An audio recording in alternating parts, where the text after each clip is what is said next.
삼성그룹 지배구조의 정점인 통합 삼성물산은 2015년 제일모직과 삼성물산의 합병으로 만들어졌습니다.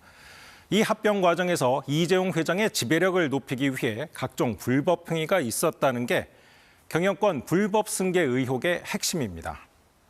당시 이 회장의 최대 주주인 제일모직의 주가는 부풀리고 지분이 없는 삼성물산의 주가는 의도적으로 낮췄다는 게 검찰의 판단입니다. 삼성 측이 제일모직의 자회사인 삼성바이오로직스의 악재는 고의로 감추고 삼성물산은 해외 공사 수주 사실 등을 숨기는 부정을 저질렀던 겁니다. 검찰은 이런 과정을 통해 이 회장이 삼성물산의 최대 주주로 등극해 최소 비용으로 그룹을 지배할 수 있었다며 재판에 넘겼습니다.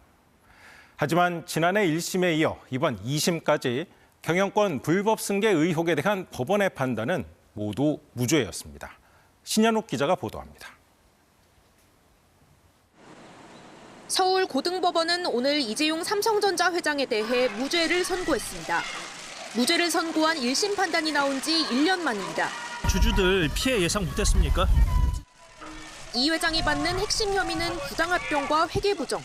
재판부는 부당합병 혐의에 대해 삼성물산과 제일모직, 삼성미래전략실의 조율에 의해 합병이 결정됐고 두 회사의 의사와 관련 없이 합병이 결정됐다고 보기 어렵다고 판단했습니다. 쟁점 가운데 하나였던 삼성바이오로직스의 허위 공시, 부정회계 의혹에 대해서도 검찰의 주장을 인정하지 않았습니다. 지난해 8월 서울행정법원은 1심 판단과는 달리 제일모직의 자회사였던 삼성바이오의 회계 처리에 일부 문제가 있었다고 봤고 검찰은 이를 반영해 공소장을 변경했습니다. 하지만 항소심 재판부는 회사 측의 재무제표 처리가 재량을 벗어난 것으로 단정할 수 없다며 무죄로 봤습니다.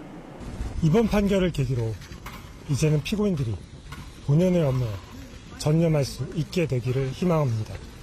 검찰은 항소심 판결문을 면밀히 분석해 상고 여부를 검토할 예정이라고 밝혔습니다. KBS 뉴스 신현욱입니다.